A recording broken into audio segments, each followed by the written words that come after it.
Dami, pode seguir. Como eu estava explicando para vocês anteriormente, essa mesa aqui é para exemplificar também um pouco a produção das obras, das esculturas em madeira policromada. Essa aqui é uma outra escultura do Expedito, lembra que eu falei dele? Daquela produção, né?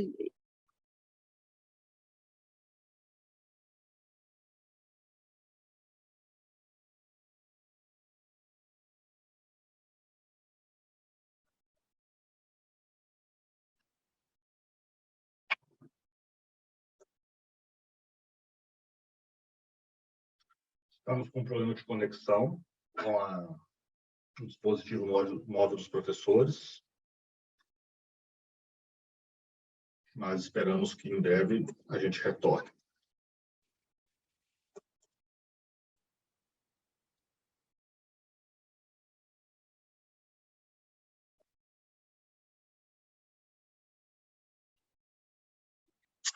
Professor Luiz, o seu microfone está desligado. O microfone da sua interface do Zoom. Agora sim. Mas a conexão está um pouco lenta. Né? Um pouco não, bastante. A gente não está conseguindo ter fluidez, né? Na transmissão.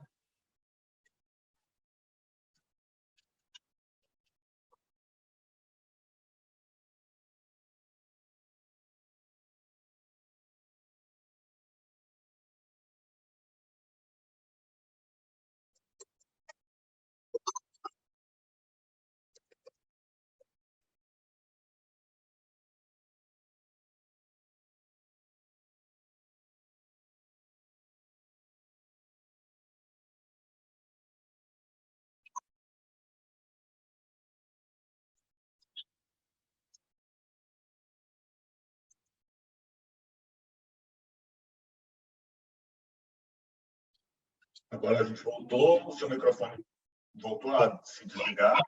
Essa é uma escultura que foi apreendida pelo Ministério Público. Vocês estão vendo que ela está sem a face e ela já estava em processo total de adulteração. A camada da policromia original foi removida, eles estavam aplicando uma nova camada de folha de ouro para dar uma outra policromia na escultura e provavelmente iam colocar uma outra face. A face desapareceu, nós não temos mais essa.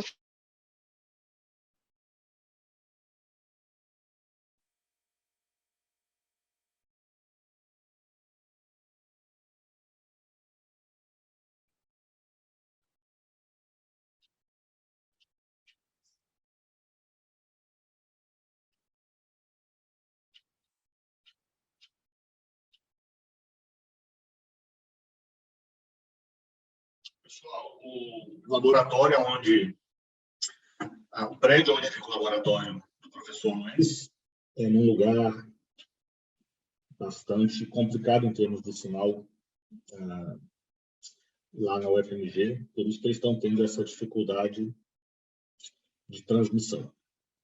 Nós testamos isso ontem e uma vez também na semana passada e a gente conseguiu fazer a transmissão satisfatoriamente,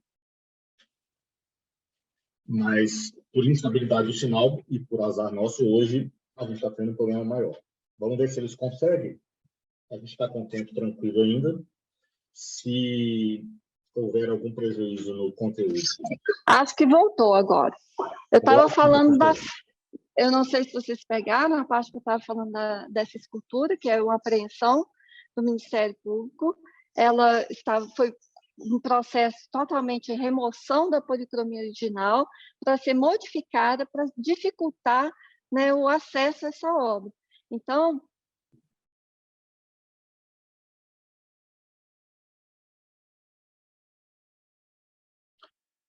o microfone se mutou de novo, professor.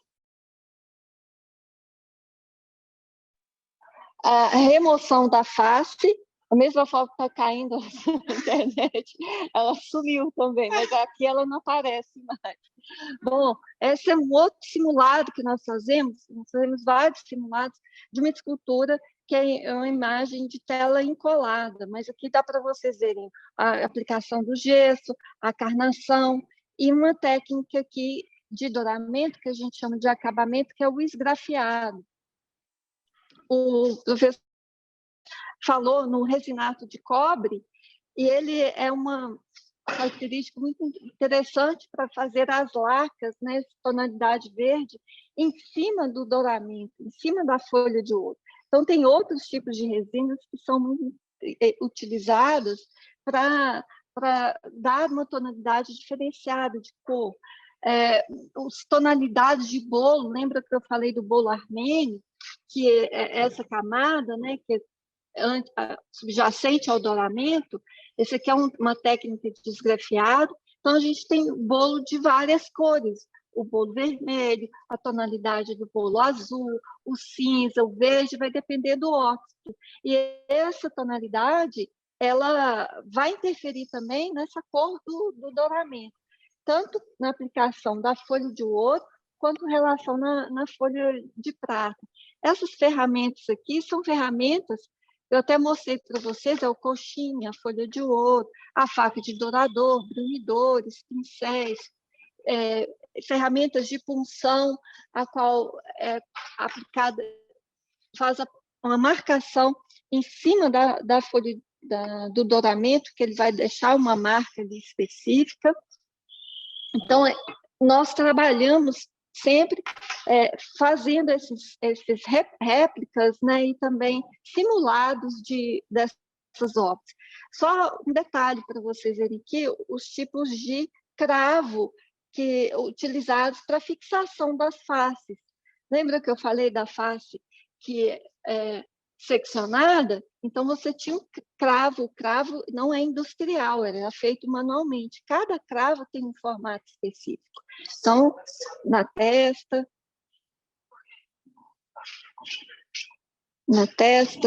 né, no queixo. Pode ser tanto cravo quanto pinos. Já que na parte da pintura, vou ser um pouco mais rápida, só para falar da diversidade de tintas e materiais artísticos. Além dessas tintas e materiais artísticos, tem aquelas tintas que são utilizadas para construção civil ou indústria, né, automobilística.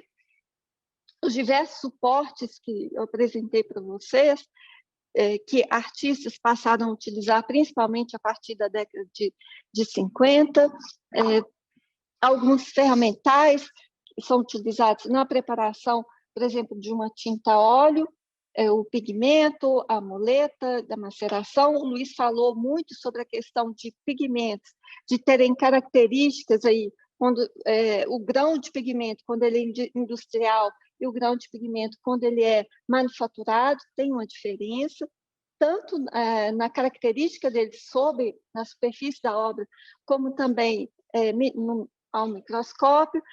Algumas das obras que nós realizamos simulados em disciplinas, né? Essa é uma pintura acrílica, essa é uma têmpera, uma réplica de um painel do Portinari, que fica aqui em Belo Horizonte. Ali uma réplica de uma têmpera, como vocês podem ver, a têmpera, ela, dependendo da aplicação, vocês lembram daquela obra que o Luiz mostrou, dos Passos da Paixão, que tinham uns porozinhos. A base de preparação, e o Portinari também trabalhou com a têmpera a ovo e pintura a óleo, quer dizer, uma pintura mista. Então, essa já é uma réplica de uma pintura à têmpera sobre madeira. Essa é uma pintura a óleo, a gente vê pelas características das pinceladas, os tipos de áreas de craquelê diferenciados por conta de secagem do pigmento. Todas essas características organolépticas, elas são imprescindíveis de analisarmos, entendermos bem, para termos um resultado mais positivo na realização dessa documentação. Essa é aquela pintura, vou mostrar ela de corpo inteiro, né, nós estamos falando do Matisse, que foi aquela apreensão que ocorreu. Então, olha só, inclusive o chassi da obra, que é onde essa tela estirada, é um chassi que tem envelhecimento provocado. Ele aplicou um produto aqui para dar um escurecimento e dar aquele ar de envelhecido. A tela ela é mais antiga mesmo. Lembra que eu falei aqui que a utilização de uma pintura a óleo, né, que nós pintamos ela aqui, dá para a gente observar que é o busto, né, de um retrato de um senhor aqui, mais antigo. E era muito comum também esses falsificadores utilizarem esses suportes. E se pensar na prática do artista, do Henri Matisse também ele pintava sobre outras obras, quando tinha falta de material ou ele não gostava de pintura, e havia essa produção também. Então, são situações que nós temos que saber de antemão quando vamos analisar uma obra de arte para termos uma conclusão. Essa obra daqui é uma reprodução de uma pintura da Lygia Clark.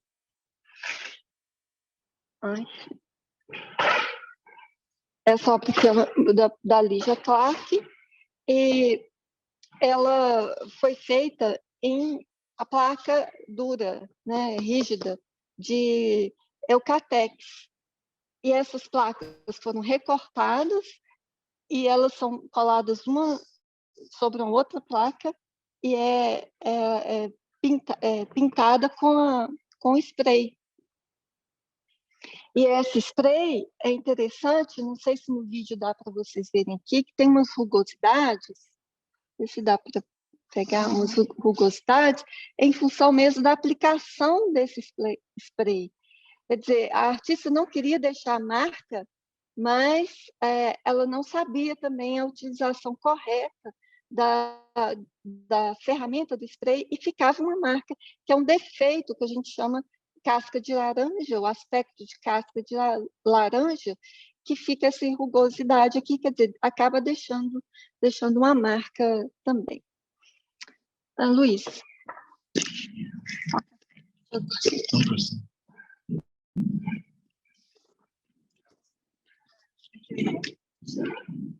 me ouvindo? Eu acho que podia. Acho que pode sair.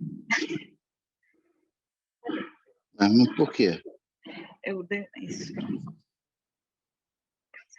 Tá tudo bem aí, gente?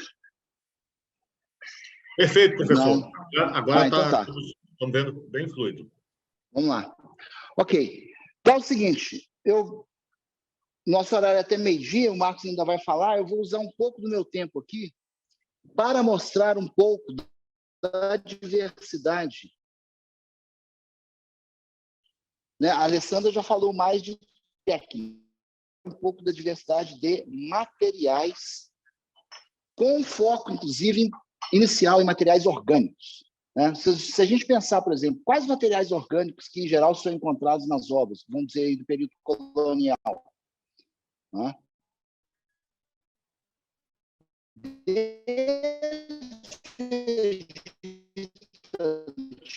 Gomas, resinas, óleos, e são todos materiais que a gente tem que conhecer a fundo. Por quê? Porque com a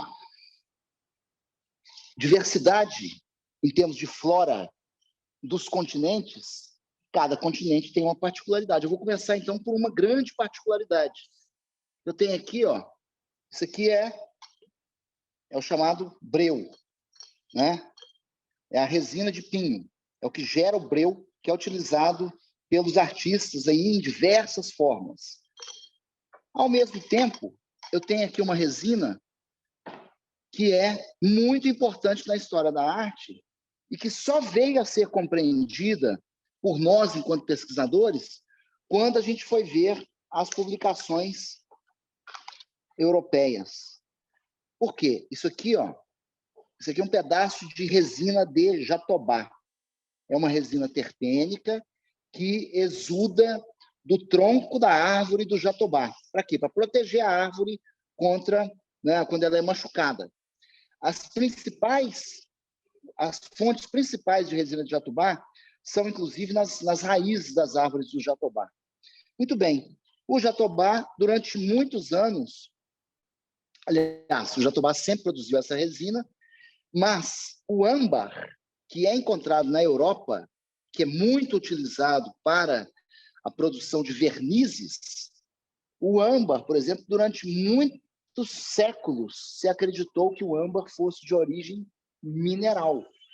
Somente quando foram encontrados pelos naturalistas europeus esses gomos de resina de jatobá, nos quais as formigas ficavam seguras, é que os cientistas chegaram à conclusão que o âmbar tem a mesma natureza das resinas, ou seja, o âmbar é uma resina natural, terpênica na sua origem, altamente polimerizada. E a gente tem vários outros tipos de resina, então a gente vai encontrar a resina de jatobá em diversas formulações da Europa. Ela aparece com o nome de ânima. Durante muitos anos a gente não sabia o que era ânima. Só numa publicação de 1648 que os autores vão falar, ó, tem uma resina que chama ânima, mas que é também conhecida como resina de jatobá. Aí a gente fez a ligação. Aqui eu tenho várias outras resinas, ó. Resina copal, importantíssima na história das Américas. É também uma resina terpênica, né, da mesma natureza da resina do jatobá, da mesma natureza da resina de damar, da resina de mastique, mas que só ficou disponível a partir não vou falar do descobrimento da América, a partir da invasão da América pelos nossos colegas europeus. Né? A resina de damar está aqui, a resina de mastique, inclusive o nome, ó, mastique é uma resina que ela é mastigável, é o chamado chicletes dos gregos. Né? E todas essas resinas, pelo fato delas transmitirem essa ideia de proteção que vem lá do âmbar, que vem dos insetos armazenados no interior da resina, todas essas resinas são usadas de alguma forma ou de outra como camadas de proteção em formulações de vernizes. Aqui eu já tenho, por exemplo, outras substâncias que são importantes, mas que vêm das Américas, que não existiam na Europa antes da invasão das Américas. Por exemplo, o bálsamo de Copaíba, que era usado no século XIX para processos de restauração, para amolecimento de camadas de pintura. Isso aqui é um problema sério. Quando a gente encontra resquícios de bálsamo de Copaíba hoje em obras, é porque elas foram tratadas segundo uma metodologia do século XIX e acaba gerando problema. Aqui eu tenho um exemplo de óleo de linhaça, né, que é um óleo secativo, ele já está bem viscoso, né, porque ele já está pré-polimerizado, foi pré-polimerizado ao sol, e aqui ele estaria pronto já para ser misturado com o quê? Com os pigmentos. Aqui eu tenho uma coleção de pigmentos de referência, vocês podem ver a variedade de brancos, a variedade de tons, né? A variedade de terras. Minas Gerais tem quase todas essas terras, mas aqui as francesas são mais famosas, né? As francesas, as italianas. Aqui a gente já vê influência de quê? Da Revolução Industrial. Se não fosse pela Revolução Industrial e pelo desenvolvimento da indústria química, vários desses amarelos não estariam aqui hoje, porque são amarelos de cromo, amarelo de chumbo, mesma coisa para os vermelhos. Né? Aqui, por exemplo, isso aqui deve ser, vamos ver aqui, ó, laranja de cádmio. Então, esses tons, quando você vê uma pintura de Van Gogh, uma pintura dos impressionistas, onde essas cores fortíssimas aparecem, são esses pigmentos que são resultantes da Revolução Industrial, do desenvolvimento da indústria química.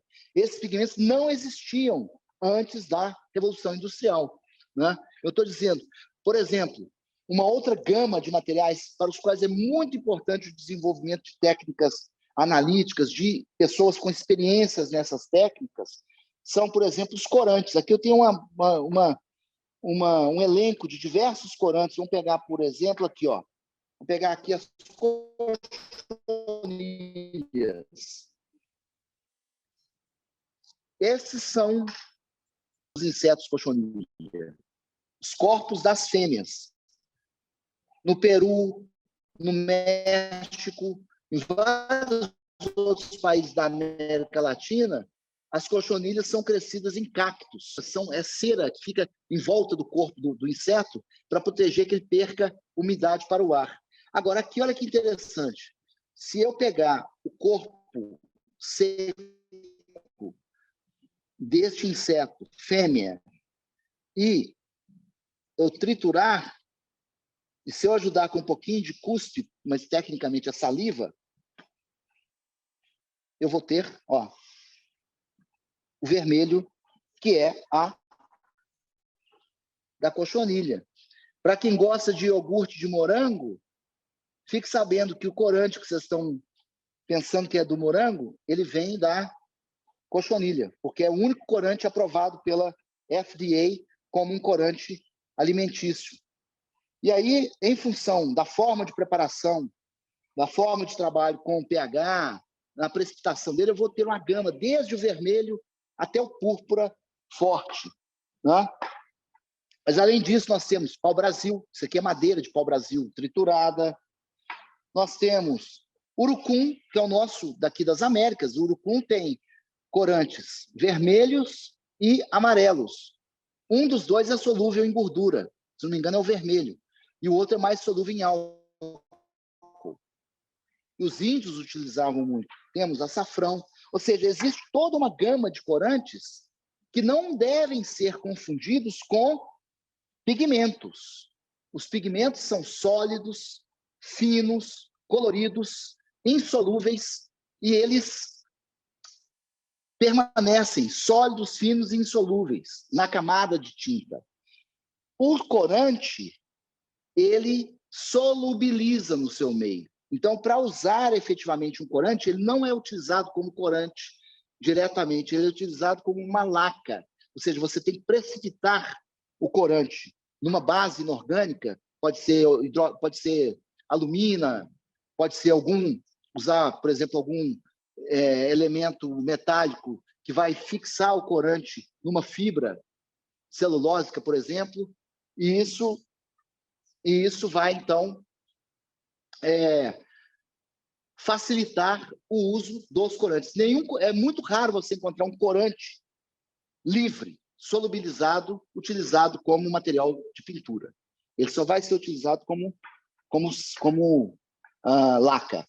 Agora, aqui a gente já parte para os corantes industriais, derivados da sandosa, aí já é outra, que é a química do petróleo, né, que vem depois aí também da Revolução Industrial, que aí a química orgânica se desenvolve e vai, então, né, com Perkin.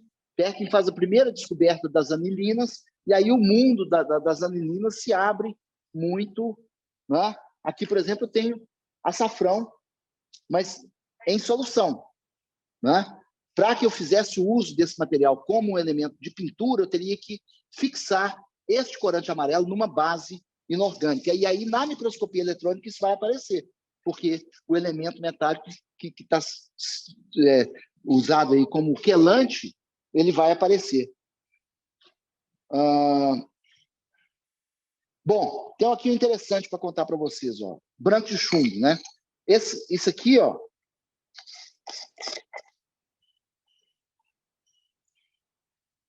Isso aqui são placas de chumbo recobertas por branco de chumbo. O branco de chumbo é extremamente importante na história da pintura. Todas as esculturas, todos os tons de carne que vocês encontrarem, desde as missões no Rio Grande do Sul até Belém do Pará e Manaus, nas esculturas, todos os tons de carne, tons de pele, são feitos com branco de chumbo do período colonial. Todos, sem exceção. Agora, como que se produz o branco de chumbo? Em inglês, branco de chumbo, o nome dele é flake white. Flake é de lâminas, né?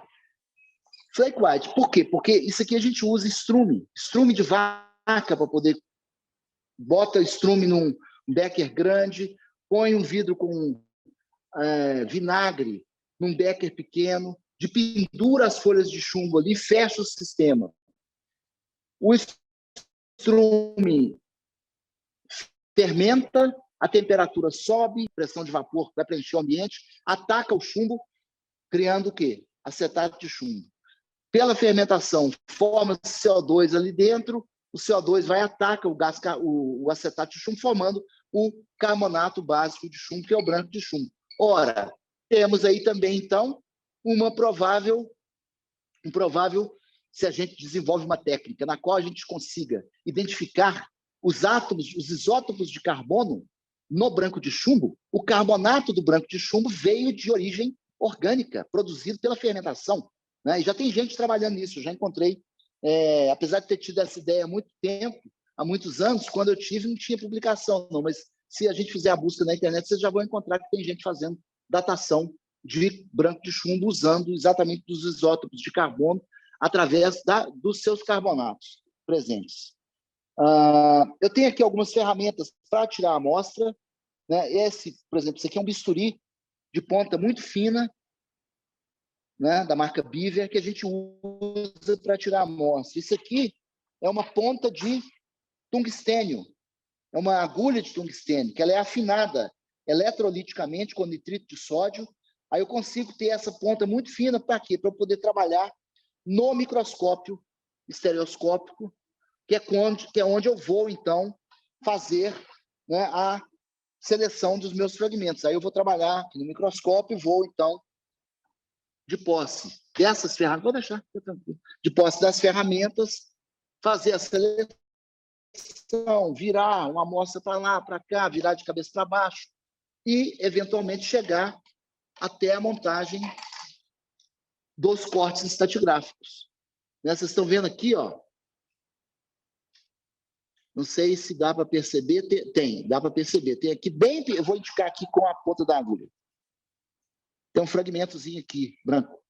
Este fragmento foi tirado de uma pintura, foi colocado num bloquinho de resina, foi feito o polimento, e é aqui que eu sou capaz, então, de ver, não nesse microscópio, no microscópio de luz polarizada, eu vou ver essa sequência de camadas. Aí eu posso colocar no microscópio de fluorescência de ultravioleta, posso levar para a microscopia eletrônica, e aí eu posso brincar bastante com este material. As dispersões que eu falei para vocês, aqui, por exemplo, eu tenho, ó, dispersão de Santo Antônio, Recife, azul. Cadê o azul? Não estou vendo nada. Isso é fake news. Não, não é fake news. É porque os pigmentos eles estão dispersos aqui numa concentração tão pequena, são grãos tão pequenos, que eu só consigo ver esses grãos no microscópio de luz polarizada. E aí eu vou ver pleocroísmo, birrefringência, cor, transparência, índice de refração, para chegar na conclusão se o determinado pigmento é azurita, ou se é azurita moída, ou se é azul verde terra, e assim por diante.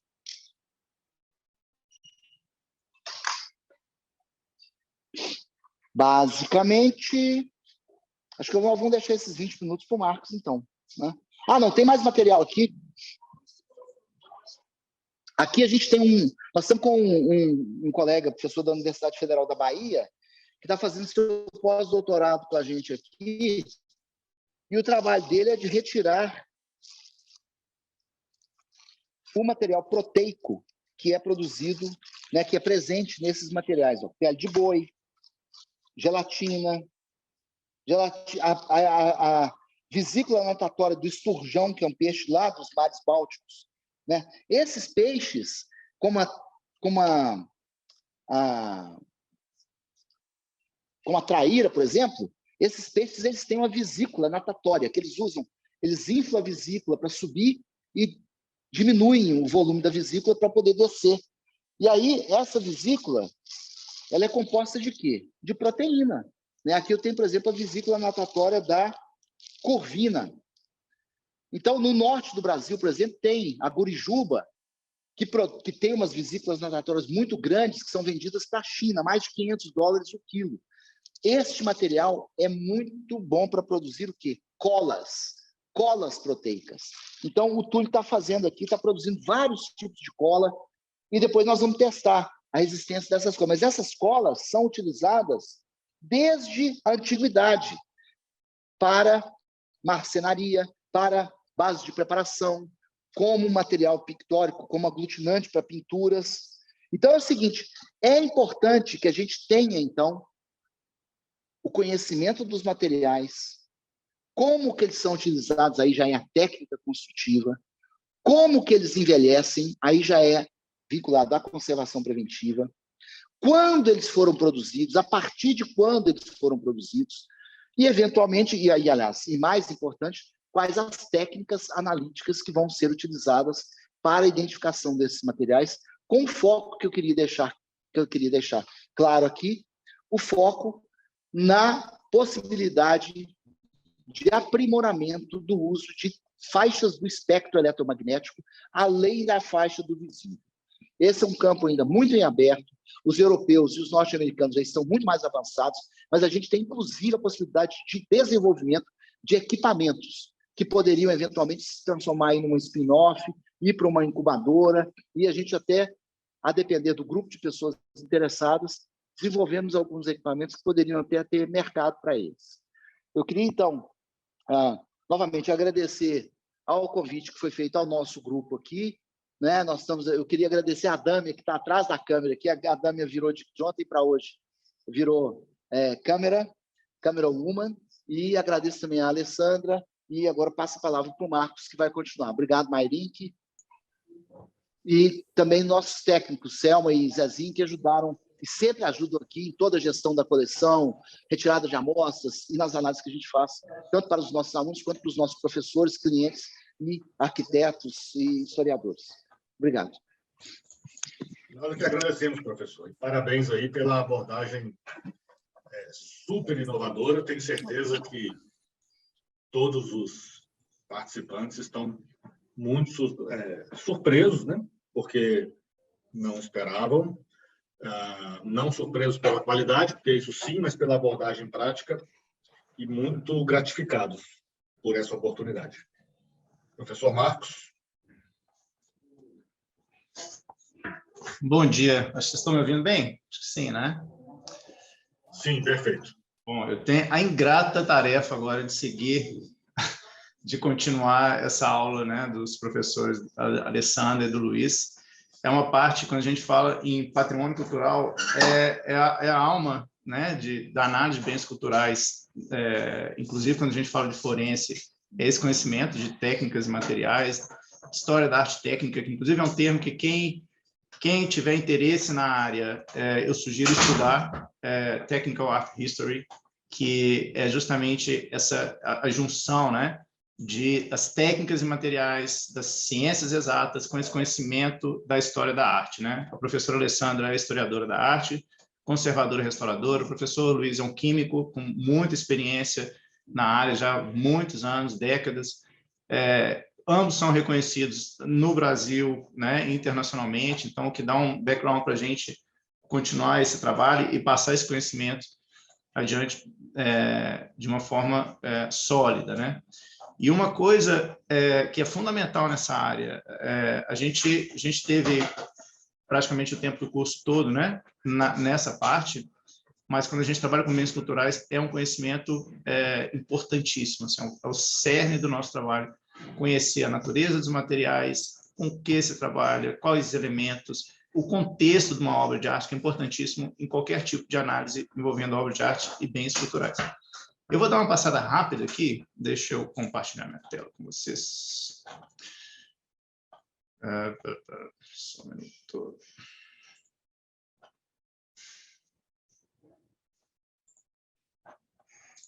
Pronto. Eu vou dar uma passada rapidinha, eu vou dar alguns exemplos, né, de aplicações de isótopos. Vou passar rapidamente em conceitos, eu sei que a gente tem pouco tempo. Marinho, que me puxa a orelha, se estiver passando, provavelmente vai passar. Se o pessoal estiver com fome aí e quiser reservar um tempo para pergunta também, eu acho importante. Inclusive, a gente pode complementar isso, já me antecipando aqui, a professora Gabriela e a organização. De repente, a gente pode complementar alguma coisa no bate-papo, né, dos minicursos. Será mais à tarde, hoje, amanhã, né? Mas eu vou passar um pouquinho também nesse contexto forense, eu vou passar nesses dois contextos, o forense e o isótopos. Por quê? Né? Porque são conceitos que se complementam. E eu acho importante a gente entender o ambiente que a gente está trabalhando, quando a gente fala de forense, quais as particularidades do forense e onde que a isotopia se encaixa nisso, como a isotopia vem, eu vou usar uma palavra forte, mas eu não creio que seja forte, é adequado, inclusive, como a isotopia vem revolucionando esse campo da análise forense, inclusive em bens culturais. É uma ferramenta muito poderosa que a gente tem muito a desenvolver ainda. Né? Em termos... Professor? Oi. Eu acho que sim. Você passou o primeiro slide agora? Sim, passei agora. Beleza. Então, assim, rapidamente, que eu não quero gastar muito tempo com isso, né?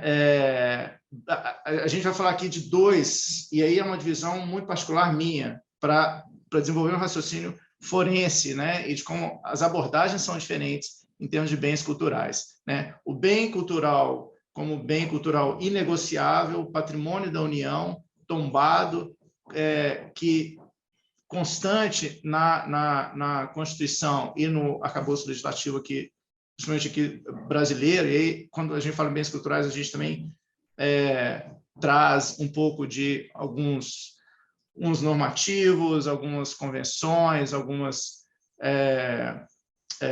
diretrizes internacionais também, principalmente com relação à Unesco e ONU.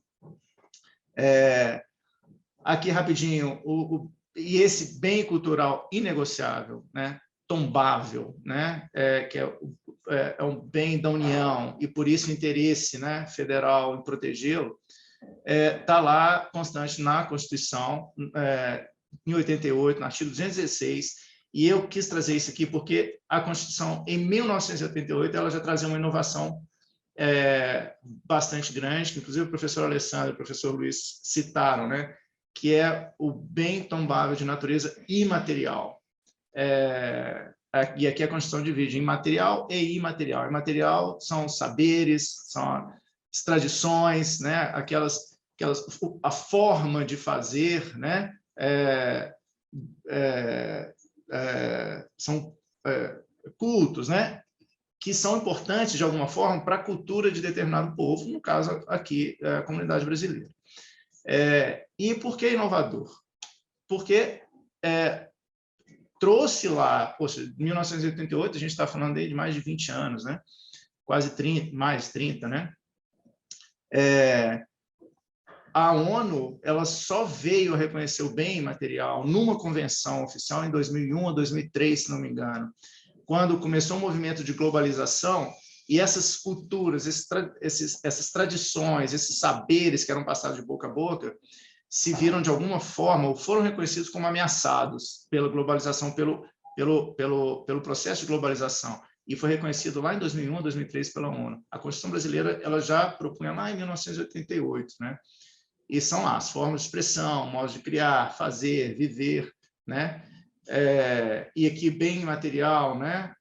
No quarto aqui, e aqui a gente vai dar um foco bastante especial nisso, nos bens materiais móveis e integrados, principalmente, né? Que são obras, objetos, documentos, né? Edificações, bens imóveis, né? Que é o que a gente vai tratar na análise forense de uma forma, obviamente,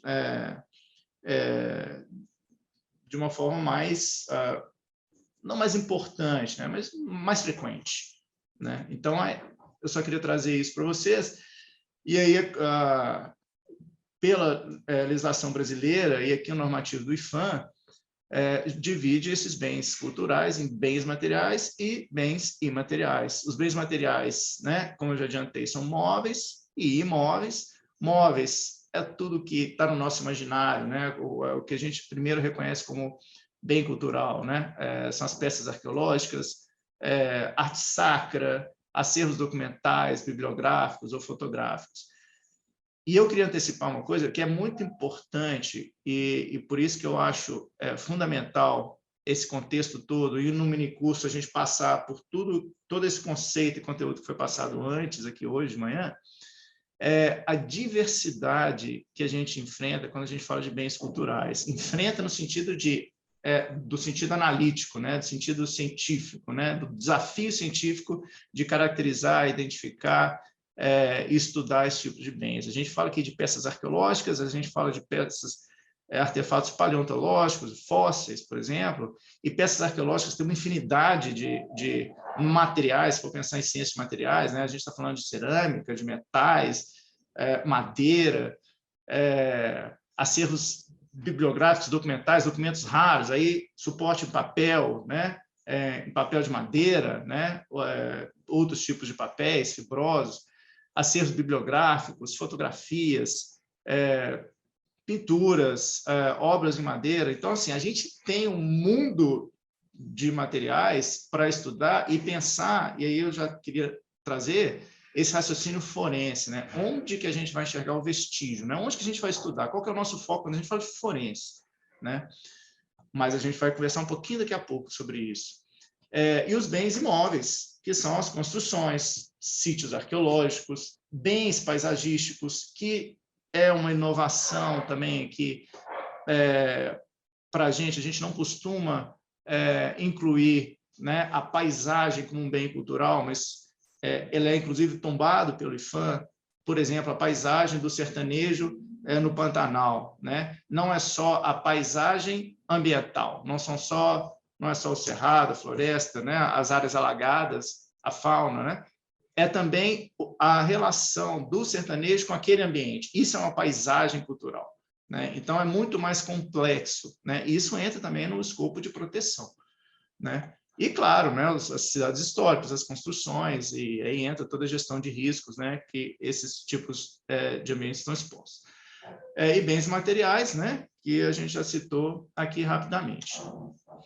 E quem protege isso tudo, né? E aí, aqui no Brasil, né? Qual o papel de cada um? Né? Pela legislação, o IPHAN, Instituto de Patrimônio Histórico, Artístico e Natural, é responsável por zelar por todo esse patrimônio e de desenvolver normativos e propor legislações específicas para a proteção de bem cultural. Inclusive, a legislação brasileira ela é muito falha nesse sentido, né? No sentido de dar importância ao bem cultural e de ferramental para a segurança pública atuar também. Um outro tipo de patrimônio que a gente sabe que existe, mas pouca gente sabe que ele né, quem atua realmente, né, o patrimônio religioso, né? A CNBB é responsável por proteger, por documentar, né, por controlar, registrar todo esse patrimônio religioso que é enorme no Brasil, principalmente aqui em Minas Gerais, Bahia, né, Rio de Janeiro, Nordeste, né, Pernambuco, alguma coisa em São Paulo, né, e outros estados, mas esses principalmente, têm um patrimônio, uma tradição de arte sacra muito grande. E, acompanhado dessa tradição, vem todas as questões forenses, né? De proteger, de investigar, de identificar, de recuperar, né? De como caracterizar esse patrimônio, né? Isso eu estou falando só em termos forenses. Se a gente for para um outro campo da ciência da conservação, por exemplo, tem um outro campo enorme, né? Atuante, que o Brasil tem uma tradição muito maior, inclusive, do que a própria forense. O patrimônio paleontológico, que a gente fala dos fósseis, né? A ANM hoje é responsável por essa proteção, e aí já é outro órgão totalmente diferente do IPHAN, mas que também é um patrimônio, é um bem cultural. A Biblioteca Nacional, como um ator bastante importante, né, na proteção e no controle do patrimônio documental. Inclusive, nós temos casos no Brasil bastante significativos, né, de roubos de obras raras, livros, documentos, gravuras, né, inclusive com uma boa recenticidade, né, isso aconteceu há alguns anos, e tem algumas investigações abertas, inclusive, é uma questão bastante importante para a gente, em termos forenses.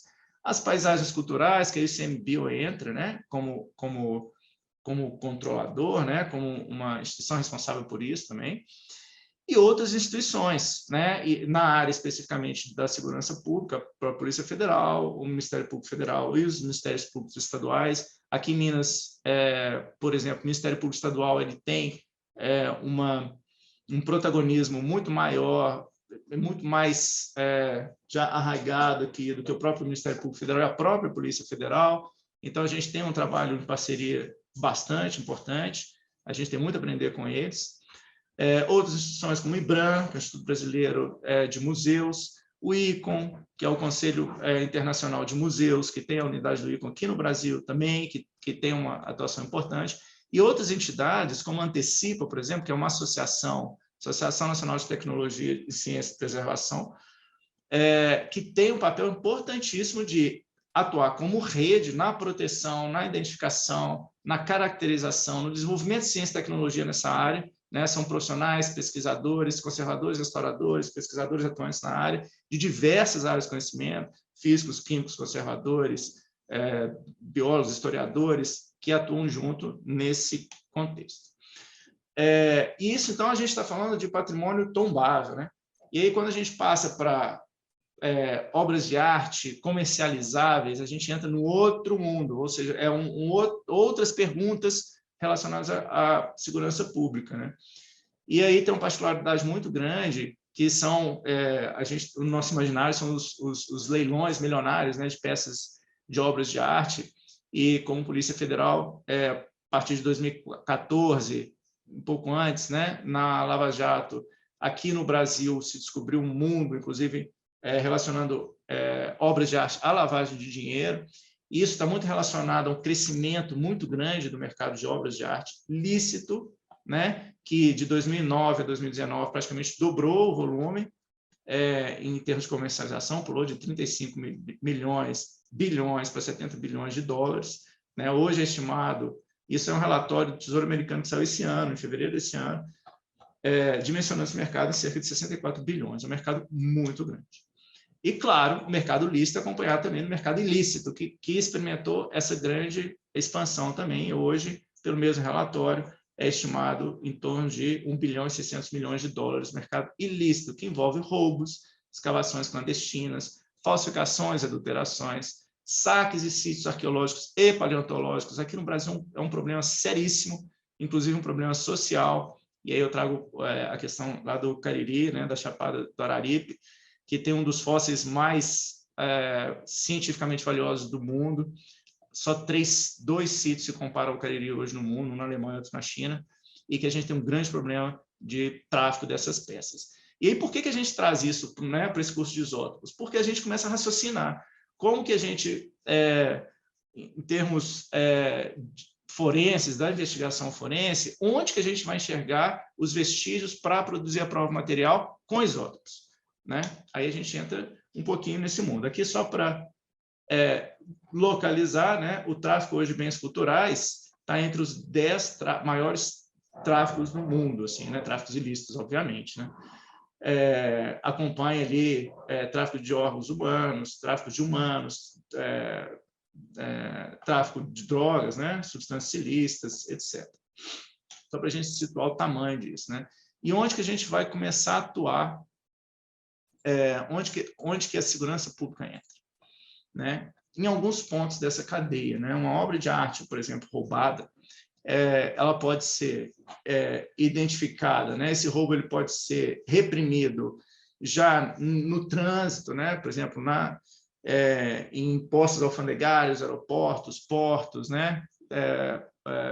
Postos terrestres, inclusive. E aqui esse tipo de repressão é feita por aumentada, né, ou melhorada por meio da capacitação desses agentes. Né? Aqui é feita a identificação e apreensão de objetos. A própria segurança pública, com investigações proativas, né? E aqui requer também capacitação, requer investimentos em ciência e tecnologia, em equipamentos, né, para a capacitação dos agentes públicos de segurança pública. E, obviamente, nas casas de leilão, colecionadores, museus, né, na comercialização desses bens ilícitos, que muitas vezes passam por lícitos. Né? Há pouco tempo a gente aprendeu em uma operação no Rio, alguns fósseis, inclusive da Chapada do Araripe, que estavam sendo comercializados no site de leilão lícito de obras de arte, e na descrição estava como uma peça, um fóssil africano, que teoricamente poderia ser vendido. né? Mas na investigação foi identificado como um fóssil do Araripe, da Chapada do Araripe, que aí não pode ser comercializado aqui no Brasil. Então, esse tipo de atuação em conjunto, em redes, é extremamente importante, né? E como vocês viram, um tipo de análise multidisciplinar, multitécnica. Os isótopos a isotopia não resolve sozinha, a espectroscopia de vermelho não resolve sozinha, de massas não resolve, fluorescência raio-x não resolve, cromatografia não resolve.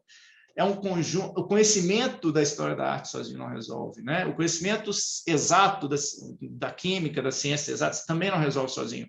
É uma atuação em rede, é uma atuação em conjunto, em equipe, sempre vai ser assim, porque o contexto de um bem cultural é bastante complexo. Não adianta eu dizer que uma obra possui, por exemplo, nela foi utilizado o branco de chumbo, né, para provar que é falsa ou autêntica. Se a peça é uma peça falsa ou autêntica, pode ter esse branco de chumbo. Eu preciso saber o contexto histórico, né, qual que é o estilo daquele artista, né, o que ele pintava, ele estava ativo naquela época, ele produzia, né, naquela época, que tipo de material que ele utilizava, como que ele utilizava aquele material. Então, um conjunto de conhecimentos extremamente complexo e que a gente precisa estar muito atento para isso, né, porque dificilmente uma análise em obras de arte envolvida num crime, a polícia sozinha vai resolver. Da mesma forma, numa pesquisa, né, que envolve todos esses campos, é preciso ter uma equipe multidisciplinar. Então, isso é extremamente importante para a gente ter em mente nesse tipo de análise. Vamos passar para frente, que já é meio-dia. Marinha, que você me puxa a orelha. Então, pensando no forense, onde estão esses vestígios, né? Onde que a gente vai procurar prova material para provar um roubo, para provar uma falsificação, para provar um comércio ilícito, para provar uma origem daquela peça, né? Aí eu trago todo esse conhecimento que a gente viu hoje de manhã. Eu queria que vocês lembrassem da diversidade de materiais usados, da diversidade de suportes utilizados, da diversidade de tipos de bens culturais, né, que a gente tem, né, uma pintura, uma escultura, um fóssil, uma peça arqueológica, né, um dente, um osso, né, uma peça de cerâmica, né, antiga ou contemporânea, né, nesse conjunto, nesse conhecimento multidisciplinar, que a gente vai procurar os vestígios, né? E antes de partir para uma análise científica, né, uma análise científica, não, uma análise, né, um procedimento analítico, a gente precisa estudar a peça antes. Então, o levantamento de, por exemplo, a documentação de origem do bem cultural é importantíssima. Como que aquele quadro chegou, se fosse um quadro, por exemplo, como aquele quadro chegou até aqui? Quem trouxe, por onde ele passou, como ele foi comercializado, né? De onde, desde o ateliê do artista até o ponto que ele é analisado, qual foi o caminho percorrido? Essa documentação é lícita? Não é lícita? Muitas vezes o vestígio a prova material está nessa documentação. Exames visuais, né, iniciais são importantíssimos, né? E muitas vezes eles são negligenciados em função do aparato analítico que hoje está disponível, né, e facilmente disponível. A gente tem imagiadores de alta tecnologia, a gente tem equipamentos microinvasivos, e eu falo isso com muita propriedade, porque é o que eu gosto de fazer, e a gente fica muito estimulado a usar esses equipamentos. Mas a gente tem que lembrar dos exames básicos antes. Então, uma lupa, um microscópio óptico, às vezes resolve o problema, e se não resolve, ajuda a contextualizar, a traçar uma característica fundamental daquele bem cultural, né? Exames de determinação de substâncias, composição química, o que é usado, né? Aquele objeto, aquele quadro, ele foi restaurado, por exemplo, tem alguma intervenção que eventualmente pode ser tida como num olhar pouco treinado, né? Ou, né, desavisado. Aquela intervenção pode ser tida como uma falsificação, né? Então, de novo, né, o profissional da conservação e restauração é importantíssimo nessa hora. E uma técnica bastante utilizada é a determinação e indicação da idade do objeto, né? A gente procura, muitas vezes, a falsificação, muitas vezes, mas nem sempre, uma falsificação ela é caracterizada por anacronismos. O que são anacronismos? São elementos presentes naquela peça que não deveriam estar. Por exemplo, um quadro pintado no início do século XX, né, 1910, 1900, 1920, até a década de 20, 30 ali, ele não pode ter branco titânio, por exemplo. Se tiver branco titânio, que não era utilizado naquela época, não era de uso, não sequer havia sido desenvolvido, é um anacronismo, ou seja, é uma divergência, né, relacionada, né, ao período temporal que aquela peça foi produzida, que indica, por exemplo, uma falsificação ou uma adulteração, ou às vezes até uma intervenção lícita, né? Então, essa complexidade a gente precisa ter muito em mente. Outra complexidade que vai levar a gente a quais isótopos, que tipo de análise a gente vai utilizar, para onde olhar, né? E a gente tem que ter muita liberdade para ter um amplo espectro de possibilidades, nisso que a gente falou aqui a manhã inteira, né? Nessa variedade de suportes, né? Pode ser, a gente pode estar falando de madeira, pode estar falando de tela, a gente pode estar falando, por exemplo, de fibra de linho, de algodão, né? Metais, rochas, cerâmicas, né? Que tipo de cerâmica? A madeira, por exemplo, não basta identificarmos, por exemplo, a origem da madeira, né? Algumas esculturas setecentistas aqui, arte sacra, em Minas Gerais, muitas foram produzidas, por exemplo, com pinho de riga, que é uma madeira vinda da Europa, né, como lastros nos navios. Então, se eu simplesmente determino a origem daquela madeira por isótopos ou isótopos estáveis, né, os ambientais, ou o estrôncio, por exemplo, eu vou determinar uma origem europeia. Opa, arte sacra, Minas, então é falso. Não, o contexto histórico precisa estar presente. Não, é um tipo de madeira que era usada aqui no Brasil, que vinha e que é plausível de ser achado numa escultura, por exemplo, de arte sacra aqui em Minas. Além do suporte, toda a base de preparação, as camadas pictóricas, os vernizes utilizados num processo de policromia, por exemplo, né? E aqui, por exemplo, a gente tem algumas imagens, vocês viram alguns, o Luiz mostrou, alguns cortes estratigráficos que mostram a complexidade dessa camada, da policromia, por exemplo, aqui em esculturas em madeira, por exemplo, né? Aqui a gente tem essa parte na imagem esquerda, deixa eu ver se eu coloco aqui o apontador.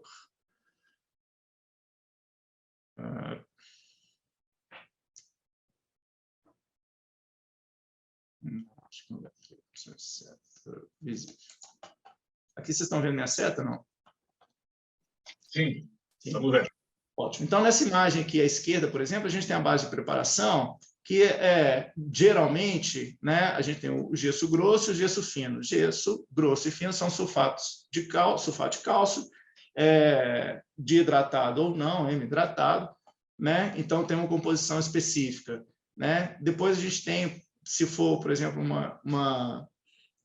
um douramento, a gente vai ter o bolo armênio, que é essa camada, né, um pouco mais avermelhada, e depois a folha de ouro. O bolo armênio são argilas, óxidos de ferro, hidróxidos. Então, o raciocínio, como que eu vou caracterizar, por exemplo, origem, ou caracterizar a composição, né, depende desse conhecimento e dessa interação. Então, poxa, gesso grosso, gesso fino, talvez tenha uma relação muito grande com a região onde a peça foi produzida. Opa, então, de repente, eu caracterizar a origem desses sulfatos, por exemplo, pode ser importante, ou das argilas, né?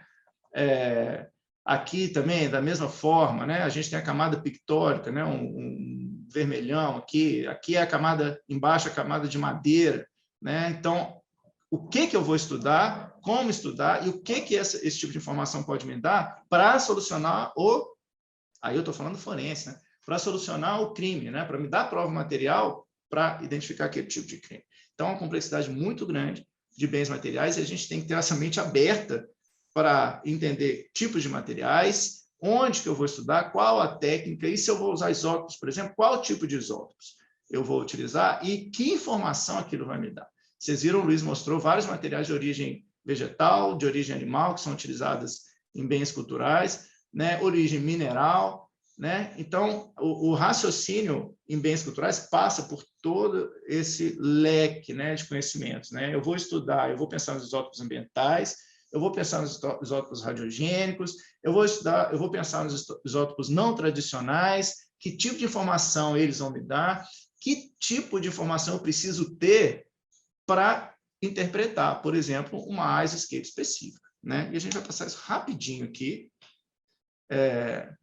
Né, um conceito, eu sei que muita gente já tem isso em mente, já viu isso várias vezes, mas alguns não viram, então a gente vai passar muito rápido, alguns minicursos, palestras também vão passar por isso, mas é bom para fixar. Né? Professor, Oi.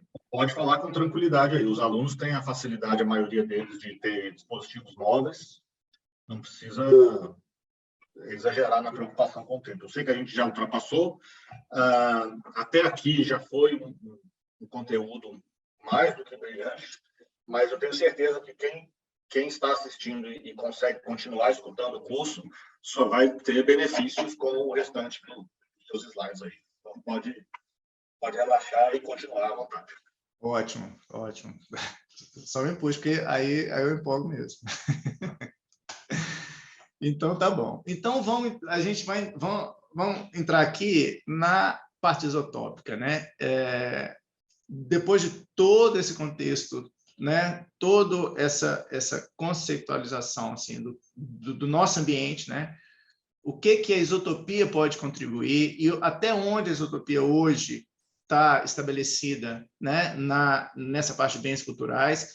Eu já adianto que tem um caminho muito grande para seguir. Pouca gente hoje estuda, se comparado a outras áreas, né, de pesquisa e de ciência aplicada, inclusive.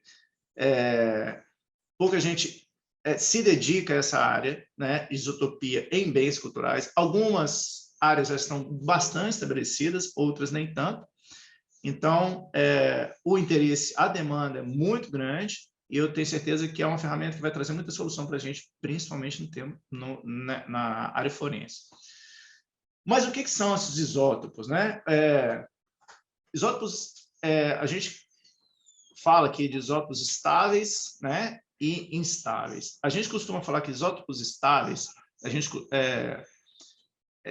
tem a tendência a classificar como os isótopos ambientais. Eu vou entrar um pouquinho nisso daqui a pouco, né?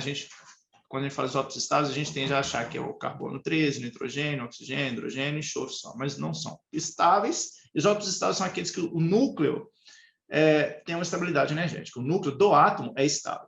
Isótopos instáveis são os radioativos, né? O núcleo é instável e, de alguma forma, o núcleo daquele átomo precisa perder energia, ou em forma de energia, né?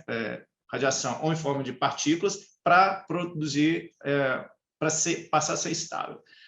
Então, por exemplo, o carbono, ele tem dois isótopos estáveis, o carbono 12, que é o mais conhecido, o carbono isótopo, né? São elementos que têm o mesmo número de prótons, né? E diferenciam-se no número de nêutrons, né? Portanto, a massa, né? A massa, para lembrar, a massa do átomo é dada pelo número de prótons e nêutrons, a somatória dos dois, né? Então, como tem número de nêutrons diferentes, a massa do átomo é diferente. O carbono 12 e 13, por exemplo, são os isótopos estáveis do carbono. O 12 possui 6 prótons, 6 nêutrons. O carbono 13, que ocorre naturalmente, né? Ele possui 6 prótons e 7 nêutrons. Então, uma massa de 13, diferença de uma unidade atômica. Esses são os isótopos estáveis do carbono. O carbono ainda possui um isótopo radioativo instável, que é o carbono 14, né? Que ele possui 6 prótons e 8 nêutrons, e é radioativo, ele se decompõe. Ao se decompor, esse tempo de decomposição do carbono 14, né, quando ele se decompõe metade, né, da sua concentração, ou, né, do número de átomos, a gente chama isso de meia-vida do carbono 14, e é um elemento bastante importante para a determinação da datação, né, e que também é bastante utilizado já há muito tempo em bens culturais.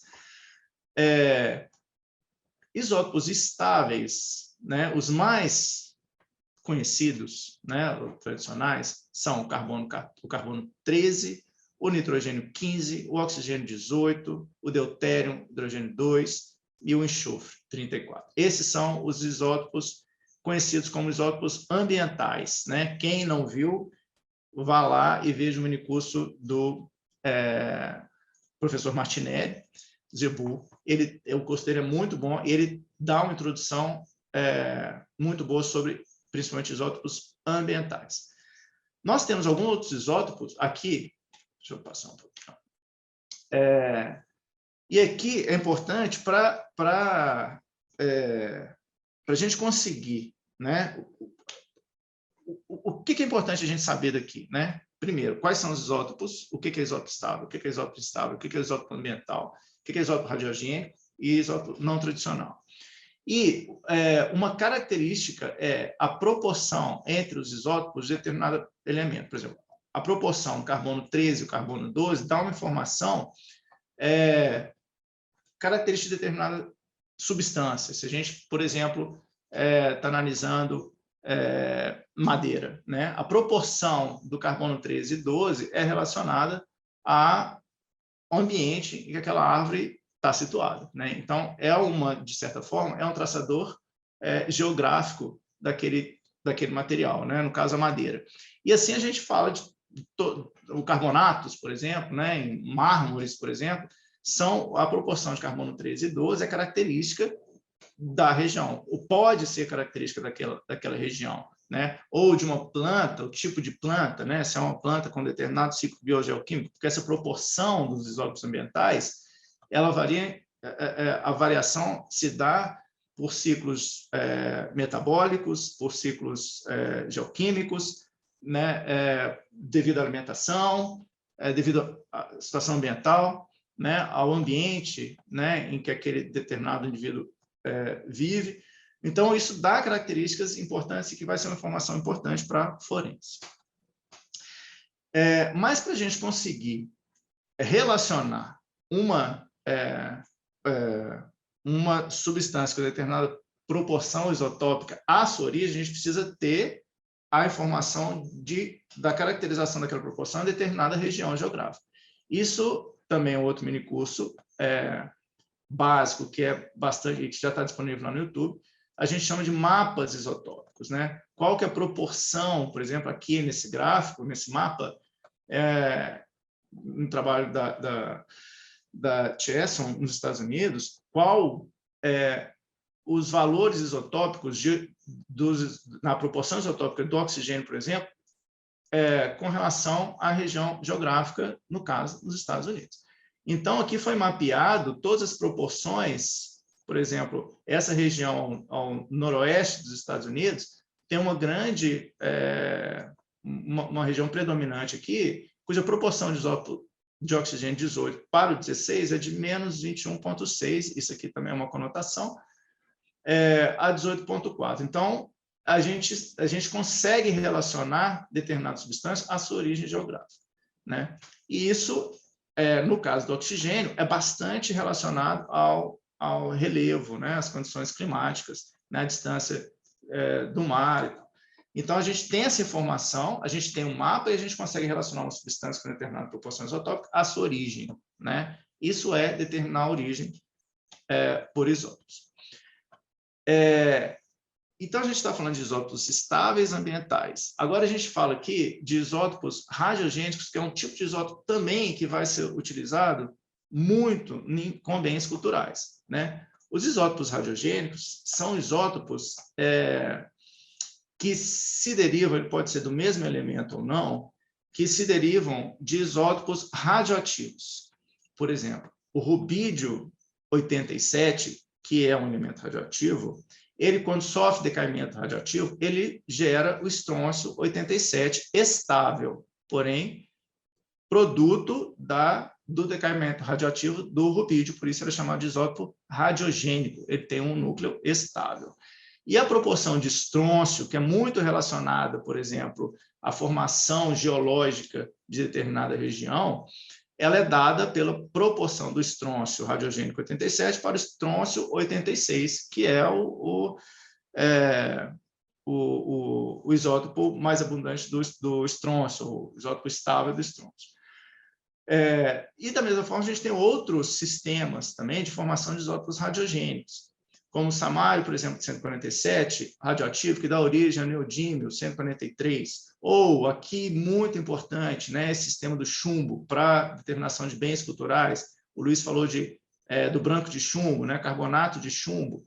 Né? A origem do chumbo é dada muito por essa proporção dos isótopos radiogênicos. Né? O chumbo tem 3 isótopos radiogênicos, o 207, o 208 e o 206, que são produtos do decaimento do urânio 235, 238 e do tório 232, respectivamente. Né? E essas proporções dos isótopos de chumbo são dadas pela relação da concentração, da quantidade encontrada desses isótopos radiogênicos em função do isótopo de chumbo 204 mais natural, mais abundante. Né? Então, esses sistemas acabam dando informações importantíssimas para a gente. Esses dois, estrôncio e o sistema de chumbo, são muito utilizados em bens culturais. Né? Aqui um exemplo de ISOscape de estrôncio, aqui no caso o estrôncio biodisponível, que é uma extrapolação mundial, um trabalho feito pelo Clément Bataille. Eu não sei se ele vai dar uma palestra nesse workshop, mas ele já deu em outros workshops, né? Um trabalho importantíssimo para mapeamento do estrôncio disponível em solos, sedimentos e águas e tal, no mundo inteiro. E aqui um resumo dos principais sistemas isotópicos, né? do que a gente está falando. Então, quando a gente fala dos isótopos estáveis, lembrando que os radiogênicos também são estáveis, mas tradicionalmente a gente chama, né, de estáveis esse conjunto de isótopos. Os ambientais aqui, aí a gente falou do hidrogênio, do carbono, do oxigênio, do nitrogênio, do enxofre. Cada um desses vai dar uma informação específica. O nitrogênio, por exemplo, traz informação sobre cadeia alimentar, muito importante para a investigação na fauna. Né? Oxigênio e hidrogênio vai dar uma informação de origem ambiental. O carbono traz outro tipo de informação, enxofre, etc. E alguns isótopos menos utilizados, né, e que começam a ser utilizados, outro mini curso importante da professora Veridiana, sobre isótopos não tradicionais, e que tem uma importância muito grande também, e um campo de pesquisa enorme para ser explorado. Né? E a gente fala do silício, do ferro, do cobre, do zinco e do molibdênio. E, do outro lado, os isótopos radiogênicos, que a gente acabou de falar, né? Os principais sistemas aqui para obras de arte, estrôncio e chumbo. E o que é importante a gente saber? Os isótopos estáveis, a variação da proporção dos isótopos do carbono 12 para o 13, do oxigênio 18 para o 16, do nitrogênio 15 para o 14, por exemplo, essa variação da proporção se dá por um processo que a gente chama de fracionamento, que é dependente de ciclos, como eu já falei, né? Bioquímicos, metabólicos, biogeoquímicos, né? São ciclos mais dinâmicos. Né? Os isótopos radiogênicos, por outro lado, por ser um isótopo radiogênico produto de um isótopo radioativo, a variação da proporção, ou a proporção de determinados isótopos radiogênicos, se dá pelo decaimento e pela, obviamente, presença do isótopo radioativo e pelo tempo de decaimento do isótopo radioativo, gerando isótopo radiogênico. Então, é um tempo muito maior,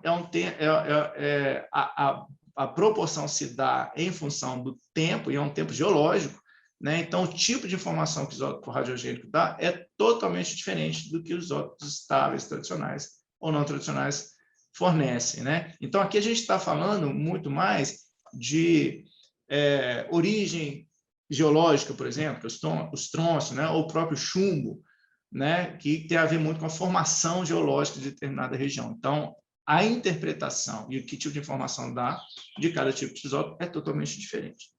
Passando nesse contexto, a gente entra, então, em bens culturais propriamente ditos. Quais os tipos de informações, quais isótopos são utilizados e o que a gente pode explorar nesse campo em bens culturais? E aí, como a gente já falou, da diversidade de bens culturais é enorme. Um uso mais tradicional, já mais estabelecido e antigo, talvez a gente esteja falando aí do campo da arqueologia, que já usa essas ciências isotópicas já há bastante tempo. né? E aí eu encaixo a arqueologia como um bem cultural, né? E utiliza vários tipos de isótopos, né? E aqui um estudo, ou talvez o estudo assim, mais utilizado nesse campo, é o estudo de dieta em populações antigas, né? Migrações de populações, né? Tipos de dietas, né?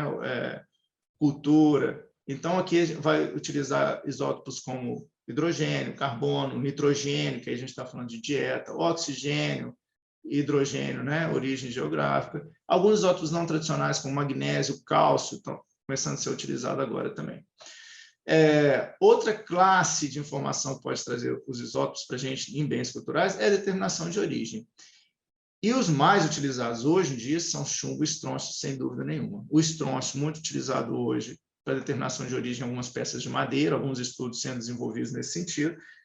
E o chumbo, talvez o isótopo mais tradicional em bens culturais, né, para principalmente determinação de chumbo em branco de chumbo, né, talvez seja mais utilizado em alguns metais também.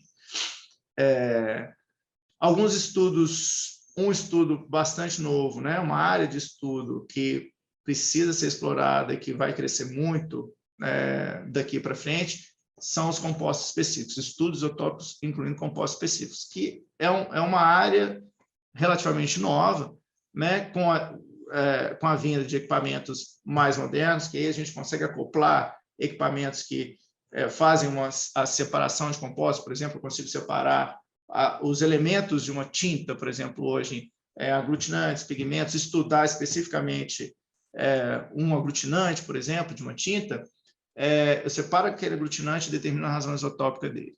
Isso é o que a gente chama de composto específico. E, claro, a datação, que também é um uso bastante tradicional. E aqui, no caso, C14, né? Que o C14, lembrando, a datação utilizando carbono 14, ela, como o tempo de meia-vida do carbono, me corrijam os geólogos aí, eu acho que é em termos de 5.700 anos, a utilização do carbono 14 como datação, como tecnologia para datar, né, um determinado composto ou obra, etc., ela é aplicável a objetos de 50, 60 mil anos no máximo. Ou seja, é um campo bastante rico para arqueologia, né? Não tanto paleontologia, por exemplo. E, finalmente, entrando aqui, e aí só para ilustrar, eu trouxe 2 ou 3 exemplos práticos só, e como o Luiz falou, é um campo que está em desenvolvimento, e principalmente aqui no Brasil, a gente começa a estudar isso no campo forense, né? De uma forma bastante recente. Eu trouxe alguns exemplos de literatura e alguma literatura especializada, né? Eu trouxe casos reais, não só pesquisa, mas ciência aplicada, que traz como a gente... qual a dimensão, né? Qual o potencial de aplicação de isótopos em bens culturais, né? E aqui... antes de começar o primeiro exemplo, trazer para vocês, e aí é muito bom, é sempre importante referenciar, né, o que a gente estudou aqui de manhã, a complexidade de se analisar uma obra de arte e quais os procedimentos específicos desse tipo de caso, por exemplo. Né? Porque quando a gente fala escultura de madeira, mas a madeira já é bastante estudada na isotopia, né? A origem de madeira, né? Tem vários estudos hoje, no Brasil tem grandes grupos desenvolvendo pesquisas importantíssimas nesse sentido de origem de madeira, madeira apreendida, tráfico ilegal de madeira. Sim, e aí quando a gente fala de uma obra em madeira, por exemplo, é o mesmo material, é o mesmo suporte, não seria simplesmente pegar esse conhecimento e aplicar na obra de arte?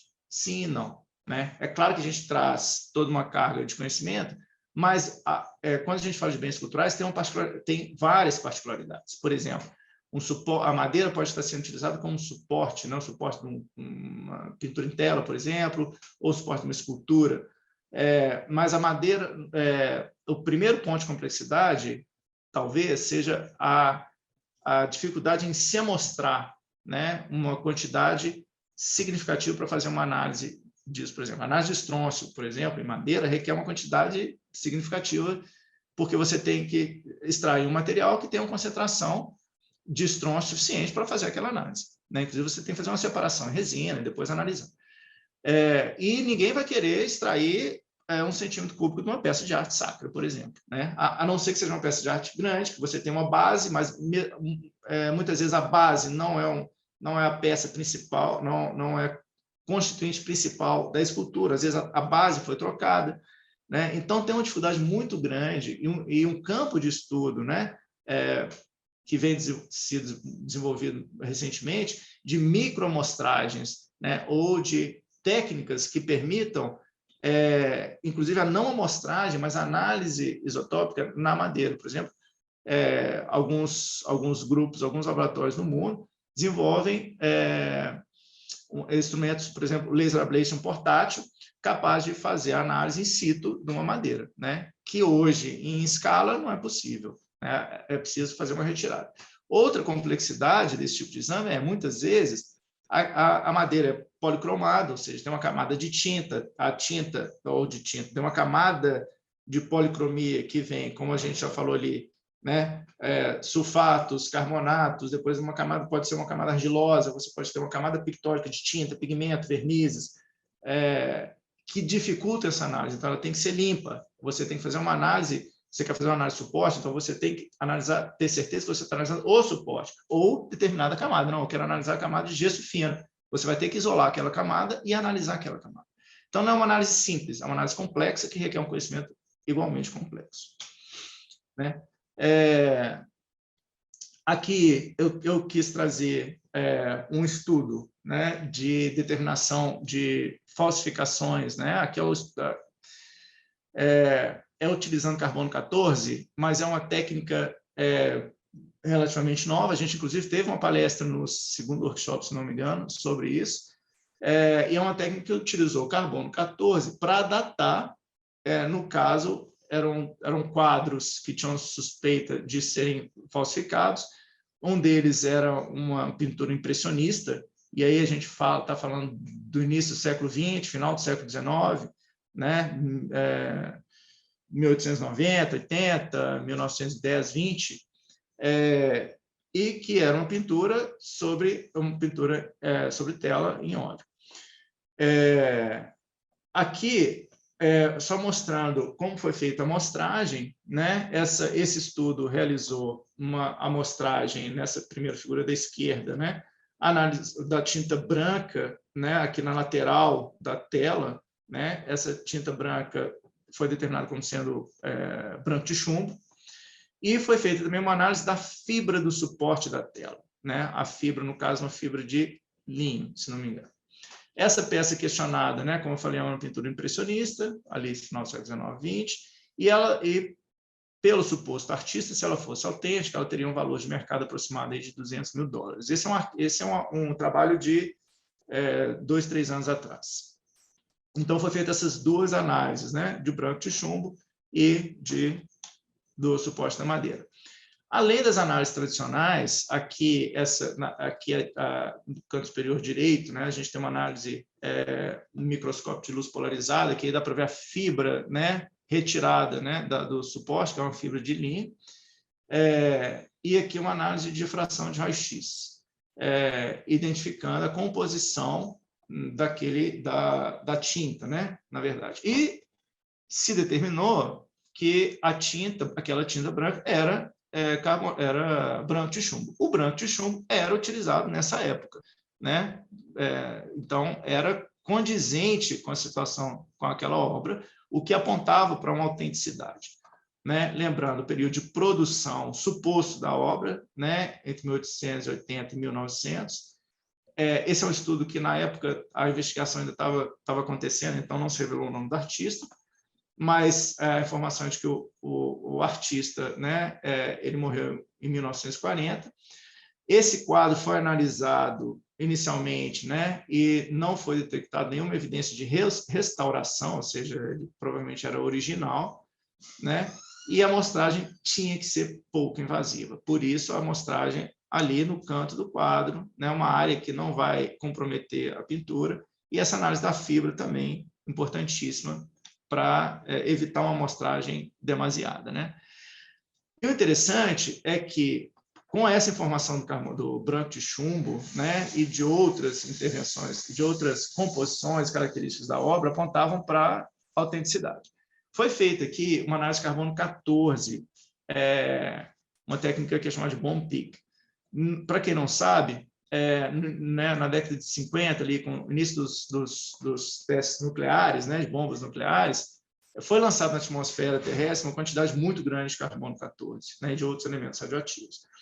E, naturalmente, essa concentração na atmosfera de carbono 14 aumentada foi, obviamente, absorvida pelos, né, organismos, né, e elementos orgânicos, né, plantas, animais, que absorveram aquela quantidade de carbono 14 e que a concentração é diretamente relacionada à concentração atmosférica, né, de carbono 14 naquela época. E essa concentração de carbono 14 teve um grande pico ali, né, depois da década de 50, 60, depois, naturalmente, decaiu até chegar aos níveis anteriores aos testes nucleares, agora depois de 2010, agora 2020. Né? Esses dados são dados do hemisfério norte. Né? Aqui a gente ainda precisa evoluir nesse tipo de dado aqui, estudos aqui no hemisfério sul ainda. Então, essa informação é uma informação importante. Ao determinar a concentração de carbono 14 na fibra de linho, por exemplo, conseguiu-se determinar com grande exatidão em que época aquele linho foi produzido ou foi desenvolvido, né, pela planta, em função da concentração de carbono 14 e relacionando aquela concentração a essa curva bomb peak. Né? Então, isso dá uma precisão de poucos anos. Assim, em alguns casos, consegue-se determinar a idade do objeto mais ou menos 1, 2, 3 anos, né, numa margem de erro. Né? E, nesse caso, determinou-se que aquela fibra, que era o suporte da pintura, ela foi feita ou com uma menor probabilidade, aqui é onde se encontrava a concentração de carbono 14, com a curva bomb peak. Aqui por volta do ano de 1957 ou no ano 2000.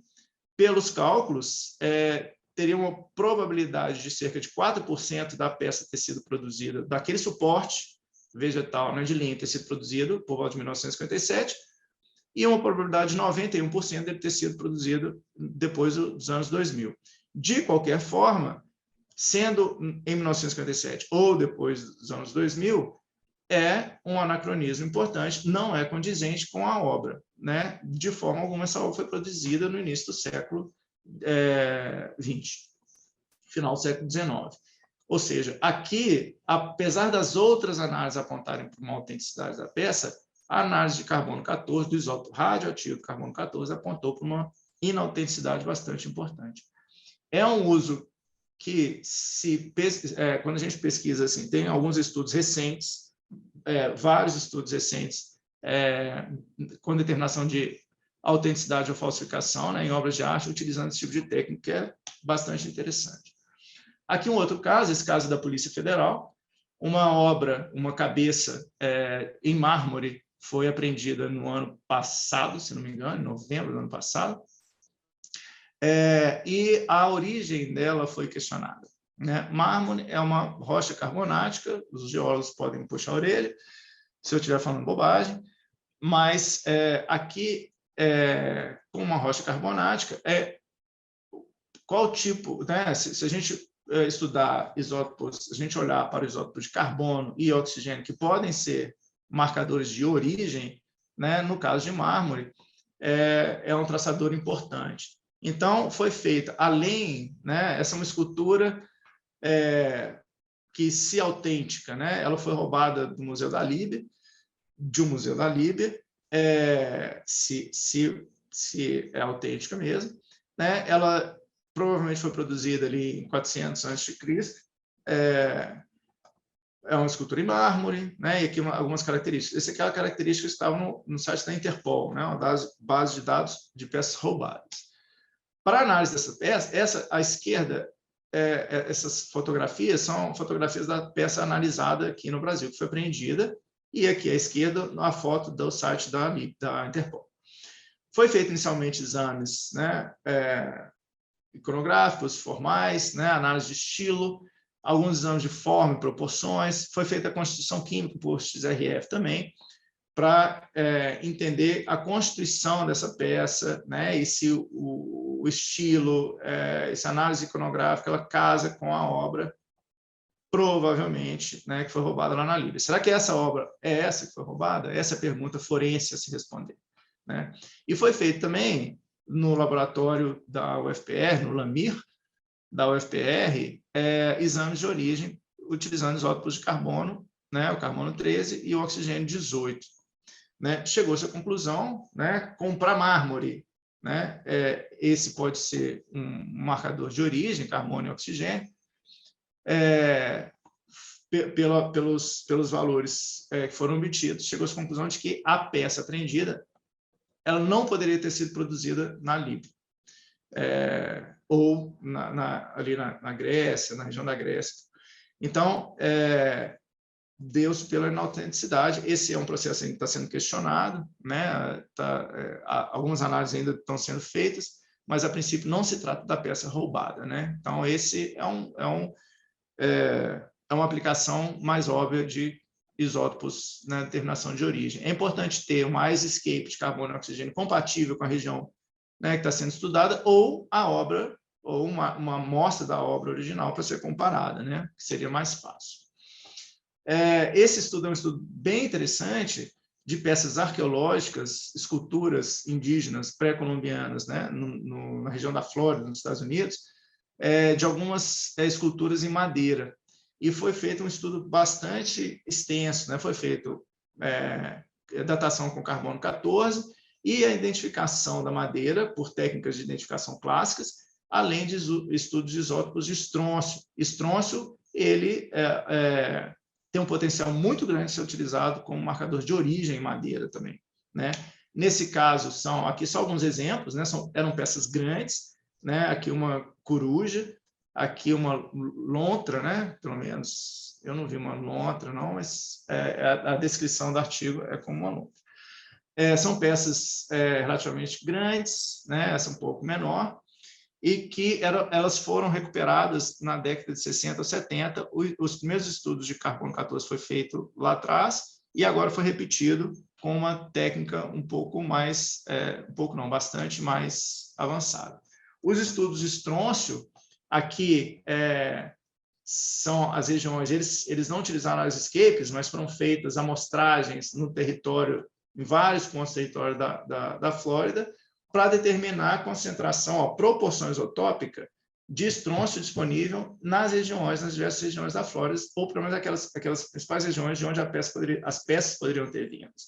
Então, com essa semi-isoscape, né, ou esses dados geográficos, a proporção de estrôncio das obras foram confrontadas, né, e a origem determinada em função da concentração de estrôncio. Lembrando que estrôncio a proporção isotópica de estrôncio é diretamente relacionada à formação geológica daquela região, né? O estrôncio é originado a partir da formação geológica, né, daquela região, ele é disponibilizado para o meio através do processo de solubilização, isso a grosso modo, resumindo, e absorvido por plantas, né? E nesse caso aqui, pelas árvores. Então, a proporção presente na madeira das esculturas é diretamente relacionada à proporção de estrôncio biodisponível, né? Proporção isotópica de estrôncio biodisponível nas várias regiões. E aí se fez a confrontação e se determinou de onde cada escultura foi originária, né? E de que povo, né? De que cultura pertencia àquela determinada escultura. E aqui, para finalizar, a gente já está com quase uma hora já, a aplicação mais básica não, mais tradicional, né, de isótopos radiogênicos em bens culturais. E eu trago mais uma vez o branco de chumbo, né?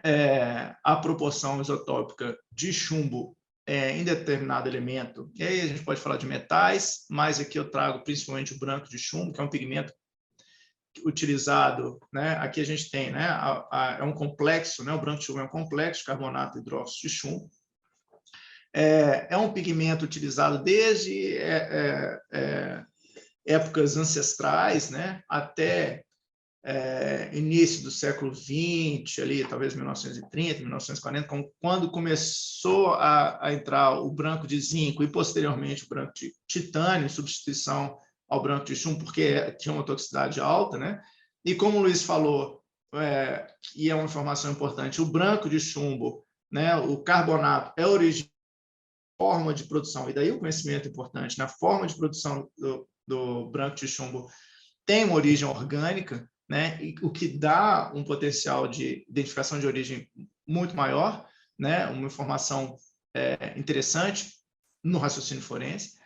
Mas, nesse caso aqui, o interessante é que, para a determinação do branco de chumbo, né, nesses pigmentos que foram largamente utilizados até metade do século, né, primeira metade do século XX, o chumbo, a proporção isotópica do chumbo é relacionada, ou é diretamente relacionada à origem de onde aquele chumbo era explorado, da mina, né, da mineração de onde aquele chumbo era explorado. Então, a gente tem uma análise isotópica de chumbo que é inicialmente um traçador de origem, né? Então, facilmente consegue-se determinar a origem daquele pigmento de chumbo, né, em qual mina era explorada. Só que quando a gente insere uma outra informação, e que é conhecida no meio, é que determinada mina, né, determinada região onde o chumbo era explorado, era feita em determinada época, né? Ou seja, lá, por exemplo,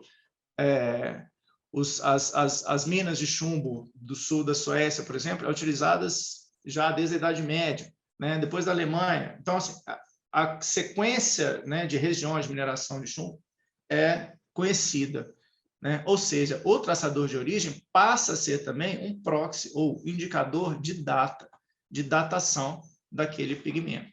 É uma outra informação importante, não só a informação isotópica, mas a informação isotópica acrescentada de informação de história da arte, né? E isso traz um potencial de conhecimento, de resolução de casos extremamente grande, né, quando a gente traz para o contexto forense. Para finalizar, assim, a gente podia falar aqui, eu acho que a gente pode ter depois, assim, é importante a gente especializar, ou depois fazer um mini curso só dessas técnicas, só de aplicações, né? É uma área gigante, né? Mas como a gente vem martelando aqui desde o início desse mini curso, é importantíssimo trabalhar em redes, em parcerias, em equipes multidisciplinares, né? No caso da Polícia Federal, como o Marink citou lá no início, a gente tem um projeto já há pelo menos 4 anos, em parceria inicialmente, desde o início lá com a UFMG, com o LACICOR, que é o Laboratório de Ciência e Conservação aqui da UFMG, o Centro de Conservação, o SECOR, e a gente foi agregando outros parceiros, entendendo que esse trabalho ele necessariamente precisa ser feito em redes. O trabalho, eu digo, o trabalho de proteção ao patrimônio cultural, e eu digo o trabalho também, esse trabalho que a RENIF vem fazendo já há desde 2019, né, Gabi? 3, 4 anos aí, de estimular esse trabalho em redes, que é extremamente importante, porque a gente precisa muito de base de dados, a gente precisa de comparar, a gente precisa de estudos, a gente precisa de conhecimentos diferentes. E aqui só um modelo que a gente vem desenvolvendo com vários parceiros, o Laboratório Hércules da Europa, em Portugal, o Instituto Getty nos Estados Unidos, que é um instituto importantíssimo de conservação, institutos e associações de artistas, né? Instituto Rubens Gershman, Instituto Tunga, a Interpol, que em si já é uma rede, né, de segurança pública, a rede Hyperion, que é outro conceito que a gente vai falar na sexta-feira, conceito de redes, né, e que a Europa já está lá na frente e que a gente tem essas redes europeias como um modelo importante para desenvolver aqui no Brasil. Finalizar com essa diversidade, né? Bens culturais não é uma área simples, não é uma área de um estudo específico, né? A gente precisa abrir muito essa mente para trabalhar em equipe, entender essa diversidade gigante e trazer esses conhecimentos da área ambiental, né? Da área da geologia, né, a parte de isótopos radiogênicos, estáveis, não tradicionais, da química, da física, datação, para trabalhar com bens culturais, né? Uma área que converge tudo nesse mundo de conhecimentos que a gente tentou passar rapidamente aqui hoje. Queria agradecer demais a oportunidade, e eu sempre aprendo muito nesses cursos, por isso que é muito bom sempre trabalhar aqui com o Luiz e com a Alessandra, que a cada curso desse a gente vai aprimorando, né? Espero ter atendido a expectativa aí. Obrigado, Marinho, pela mediação aí, e a Renife e Gabi e toda a equipe. Obrigado. Professor Marcos, nós é que agradecemos em nome da Rede Nacional dos Isótopos Forenses, a Renife, o curso brilhante de vocês. Acho que quem ficou aqui esses 49 minutos, além do tempo, não se arrependeu. Temos aqui 53 participantes, uma altíssima adesão. A toda a equipe do LACICOR, que trabalhou, eu tive a oportunidade de conhecer a equipe e as instalações, trabalhou arduamente para que esse curso fosse possível, ainda que não estivesse de frente às câmeras. A gente tem aqui, não sei se o professor Luiz ainda está conosco. Estou aqui. Ótimo. A gente tem uma pergunta da Cristina Fadanelli. Ela é uma pergunta bem rápida, como a Cristina ainda está escutando, a gente já responde. A pergunta dela é a seguinte: se o senhor poderia repetir a composição do ouro preto, por gentileza? Qual o mineral que estava misturado ao ouro originário da cidade de Ouro Preto? Assim, ô Mairinho, que eu não estou conseguindo acionar meu vídeo aqui, mas eu estou aqui. Professor, espera aí, acho que a culpa é minha. Eu acho que, por acaso... Cadê? Espera aí. É na lista de participantes aí. Então... Eu mandei um pedido para o senhor acionar o vídeo. Pronto. Ok. Então, o mineral que está no Ouro Preto. Então, é o seguinte, por grande coincidência, né? Ouro Preto está aí atrás. Essa igreja de São Francisco de Assis, essa cena é do início do século. Então, aí do lado esquerdo tem atualmente é uma feira de pedras que o Ângelo Oswaldo, desde quando ele foi prefeito, primeira vez ele tentou tirar essa feira, até hoje a feira está aí. E a gente vê que é muito mais bonito mesmo da forma como estava antigamente. Bom, a questão sobre o ouro é o seguinte, é porque o ouro preto, né, o nome ouro preto, é por causa de paládio presente nas pelotas de ouro. Então, essa camada escura, e aí a origem dela é vinculada ao paládio. E a professora, a colega lá de Portugal, ela é portuguesa, mas ela trabalha na França, ela, então, fez essa curva de calibração comparando o ouro em Portugal. Nós aqui, nós nunca conseguimos encontrar paládio, mas é porque a folha de ouro é tão fina que até mesmo para essa proporção prata, porque toda folha de ouro ela tem um pouquinho de prata e um pouquinho de cobre, mas mesmo isso a gente não conseguiu entrar pela microscopia eletrônica, pela microsonda, chegar a aspectos mais apurados do ponto de vista qualitativo, não.